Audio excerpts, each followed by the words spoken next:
We can't lift our country if we're not going to invest in our educators, because investing in our educators means investing in our students. Welcome to Teachers in America, a production of HMH, where we celebrate teachers and recognize their triumphs, challenges, and most importantly, dedication to students. I'm the Senior Director of Community Engagement, Noelle Morris, talking to you from an elementary school's library in Middletown, Ohio. In today's very special episode, we welcome back the U.S. Secretary of Education, Dr. Miguel Cardona. Today, for the second time, he joins us for our Teacher Appreciation Week message.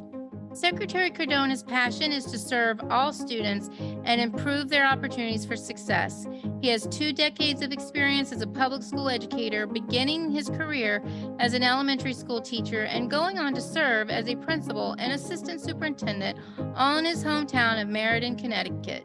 In 2019, he was appointed the state's Commissioner of Education, and in 2021, he was sworn in as the 12th Secretary of Education. We are thrilled to have another conversation with Secretary Cardona on Teachers in America. Now, let's get to the episode and hear that appreciation. Hello. Hey, Secretary Cardona, how are you? Welcome back to the show. I'm doing well. Glad to be back with you. All right. So I'm speaking to you today from Rosa Parks Elementary School in Middletown, Ohio. Want to give a shout out to the leadership team that has helped set us up. And we've been in classrooms today seeing fabulous instruction happening. So anytime you're in this area, this is well worth the trip. But it's been a year since we've had a chance to speak, and a lot has been happening. So what have you been focused on? Well, first off, shout out to the administrators and teachers in that school. It's a beautiful space you're in. I'm kind of jealous. I would have loved to have done the interview there. It looks like a wonderful place. Look, we've been really busy at the Department of Education raising the bar. We're pushing a campaign, Raise the Bar, Lead the World, where we go past reopening schools. That's insufficient. We need to reimagine our schools. And what that means is making sure our kids have access to not only recovery from the pandemic, but just a better education system where they're more hands-on, or they have course selections that prepare them for life outside of our school walls. We're wanting to make sure that we have better mental health supports for our schools, for our educators, for our children, for their families. And that means engaging families and wrapping our arms around families differently. It also means ensuring that we address this teacher shortage and teacher respect issue in this country. Mm-hmm. Look, we can't lift our country if we're not going to invest in our educators, because investing in our educators means investing in our students. Teachers have been underpaid for far too long. We're bringing attention to that, and we're actually putting policies and funding behind that as well. And then the last component of raising the bar is preparing our students for international success, right? Career pathways that give them a chance to go into some of these careers that are coming, high skill, high paying careers that don't necessarily require a 4-year degree.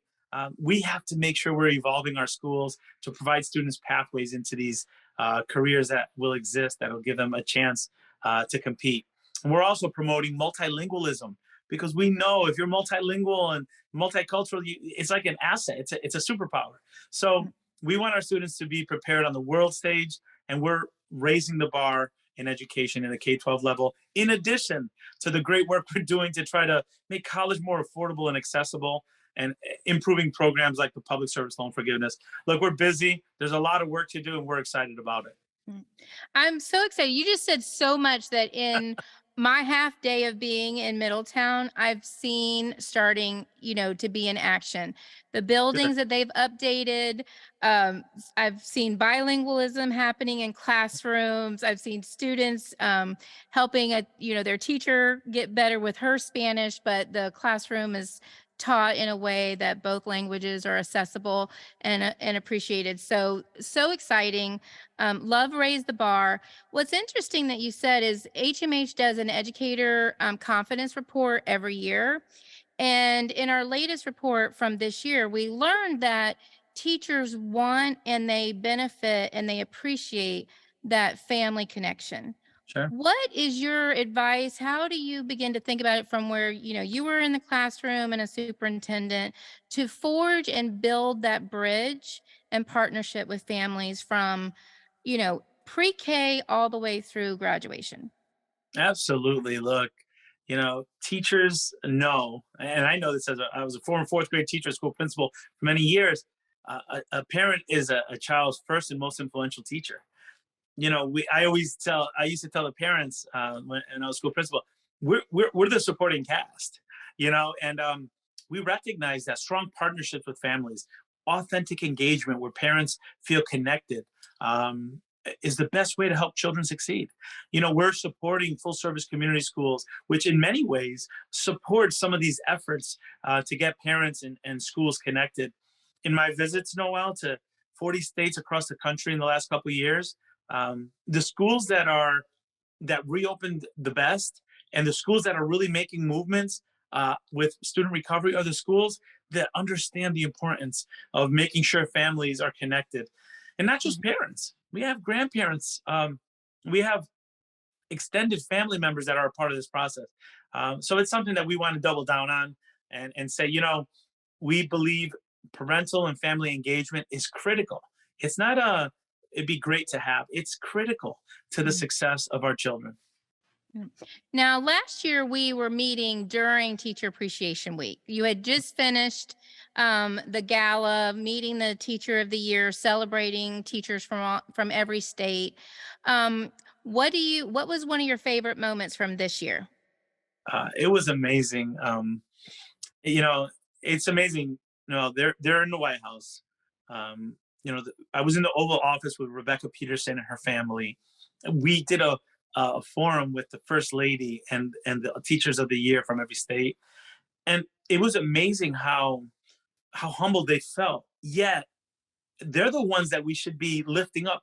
Like I was inspired by them. Mhm. Just the dedication that they have, knowing that they represent not only their school and their city and their state, but the 4 million educators across the country that are rolling up their sleeves and doing what needs to be done for students.